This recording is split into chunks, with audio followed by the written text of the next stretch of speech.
ነው እነሱ መሀይብ ናቸው። የሩታ ወንድሞች ዛሬም ነገሩን እንዳቀጣጠሉት ይገኛሉ። አድማይ ተመልካቾቼ ማለት ነው። ዛሬም ኤፍሬምን እያስፈራሩ ዛቻና ድብደባ ብቻ ነው የቀራቸው።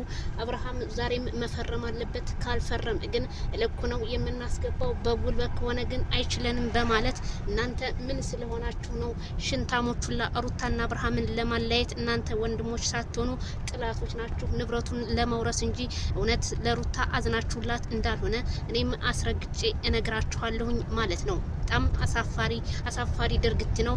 ኤፍሬም ምንም እንዳትፈራቸው፣ እነዚህ የወጥ እንጨቶች በጥፊ ብትላቸው ወርቀው የማይነሱ ናቸው ማለት ነው። በጣም ነው የሚገርመው። እንግዲህ ዛሬም እንግዲህ ነገሮቹ እንዲቋጩ አልፈለጉም። ነገሩ ሁሉ እያከረሩት ይገኛሉ። ቤተሰብ እናንተስ ምን አላችሁ? ኤፍሬምዬ እንዳትፈራቸው፣ እንዲታረቁ ነው እንጂ ኤፍሬም የሚፈልገው እንደናንተ እንዲለያዩ አይፈልጉም። ስለዚህ አብርሃም ደግሞ ወረቀቱን ይፈርማል፣ ከዛም እንደምታመጡ ይታያል ማለት ነው።